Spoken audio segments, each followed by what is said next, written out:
Express, la mythologie dans les expressions d'aujourd'hui. Sortir de la cuisse de Jupiter. Pendant mon absence, sois prudente, Sémélé. N'accepte aucune visite et reste toujours sur tes gardes. Zeus était inquiet. Il partait en voyage pour quelques jours et se méfiait d'Héra, sa femme. Le dieu n'avait jamais été un mari fidèle. Il avait de nombreuses aventures avec des nymphes, des déesses et des mortels dont faisait partie Sémélé. Tu me le promets, Sémélé? Ne te fais aucun souci. Je ne sortirai pas de ce palais avant ton retour. Je suis si heureuse ici. Sémélé était la fille de Cadmos, le roi de Thèbes, et elle portait l'enfant de Zeus. Bien sûr, cela devait rester absolument secret. La femme de Zeus, Héra, s'était toujours montrée très jalouse, et désormais, elle n'hésitait pas à l'espionner et à utiliser des subterfuges pour se venger de ses rivales. Un matin, la servante de Sémélé arriva dans sa chambre. Vous avez une visite qui va vous faire plaisir. Je ne veux voir personne. Même votre chère nourrice, Béroé? Béroé est ici? Bien sûr que je veux la voir. Cela fait si longtemps que je ne l'ai pas vue. Lorsque Béroé entra dans la chambre, Sémélé fut étonnée par l'apparence de sa nourrice, devenue vieille et ridée et voûtée.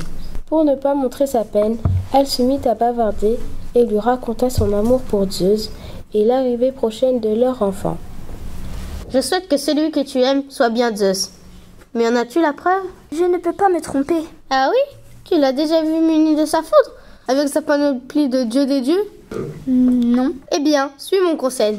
Demande-lui de se présenter devant toi, dans la tenue dans laquelle il se tient face à son épouse Héra. Il n'y a qu'à ce moment-là que tu seras certaine de porter l'enfant d'un dieu. Au retour du voyage de Zeus, Sémélé décida d'en avoir le cœur net. Accorde-moi une faveur, mon amour. Tout ce que tu veux, que désires-tu? Donne-moi d'abord ton accord avant de savoir ce dont j'ai envie. Quelle cachetière fais-tu? Je te promets de consentir à n'importe lequel de tes vœux.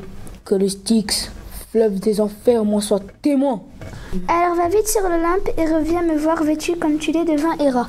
Zeus voulut interrompre la phrase de Sémélé, mais il était trop tard. Le souhait avait été formulé.